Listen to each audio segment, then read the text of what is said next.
SmackDown kicks off with Pat McAfee making a return. It's always good to see Pat. He welcomes the crowd to SmackDown before being quickly interrupted by Austin Theory. The two of course have a history together after their WrestleMania match. Corey Graves points out that the two have the same attire on, which I thought immediately when I saw Theory walk out. If you're doing a segment together, do better in coordinating your gear, lads. Theory says he will send Pat back to college football commentary injured just like Aaron Rodgers. As a Brit, I know nothing about NFL, but I assume that'd be like insulting JJ Okocha and Bolton. Theory says SmackDown is his show, but Pat says it's the people's show, and in a shock return, we get The Rock. What a pop for the Great One. It's always good to see him on WWE TV. Theory goes to talk, but Rock tells him to shut his bitch ass up. The Rock then delivers his signature line by saying, "Finally, The Rock has come back," with all the people saying it along with him.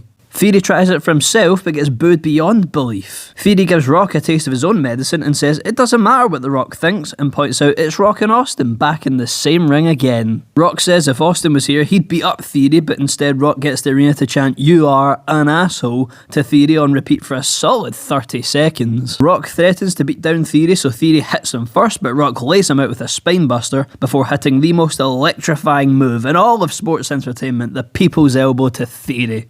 He even gets Pat McAfee to hit one of his own as the duo celebrate their handiwork in a brilliant opening to SmackDown this week. First match of the night sees Finn Balor vs AJ Styles. Of course, there's plenty of Bullet Club tie-ins for both men. AJ looks for the phenomenal forearm but can't get it, so he goes for a Styles clash, but Jimmy Uso interferes and helps Balor get a roll-up win. It's interesting to see where this story is going with Judgment Day wanting to recruit Jey Uso but being helped by Jimmy Uso. Pat McAfee and The Rock are talking backstage but are interrupted by John Cena as he and The Rock have a stare down. They end up hugging and being cool with each other as Cena welcomes him home and says it's nice to see him. It was just great to have these two together again, because say what you want about the WrestleMania matches, the promos and segments between the two were gold. They made magic together. We then cut to Jimmy Uso backstage with Paul Heyman in the background. Jimmy is approached by Finn Balor, who thanks him for helping him in his match with AJ Styles. Jimmy says it was about getting back at AJ, not helping Judgment Day. Finn tells Jimmy about his conversation with Jey on Monday about joining Judgment Day and pitches the idea of both Usos reuniting in Judgment Day. He tells Jimmy there's no leaders in Judgment Day, which means no Roman.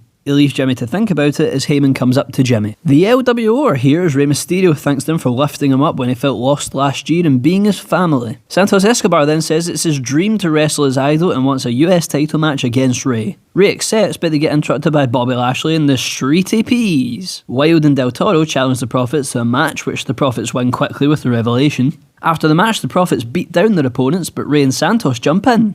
Lashley smashes Escobar and has a stare down with Rey as he tells the Profits to back down and they leave. The Miz is here for his rematch with LA Knight. Finish comes when Knight nails Miz with a BFT for the win. After the match, he takes to the mic and reiterates his message that he's looking for gold. He calls out all of the singles champions on Raw and SmackDown, including Seth Rollins and Roman Reigns. We cut backstage where Solo Sikoa and Paul Heyman are watching, and Solo says he will deal with the LA Knight problem, but Heyman disagrees. Heyman says only Roman Reigns can give that order, but Solo says again he wants to deal with LA Knight, leaving Heyman frustrated. Asuka against Bayley is next. Shotzi pops up out of nowhere on the outside like Chucky and scares Bayley, who gets rolled up by Asuka for the win. After the match, Shotzi chases Bayley away and celebrates with Asuka. Mid event segment is the Grayson Waller Effect. His special guest is the GOAT, it's John Cena. Waller annoys Cena so much that Cena whips his top off but gets interrupted by Jimmy Uso, who comes down to the ring. Jimmy tells John to embarrass him again like last time, and if he's not going to do anything to get out of the ring. They get interrupted by Solo Sikoa and Paul Heyman as Solo comes down and goes face to face with John Cena before grabbing Jimmy Uso and feigns spiking him, but instead super kicks Cena as Jimmy and Solo beat Cena down. AJ Styles makes a save and swings things back in the Face's favour.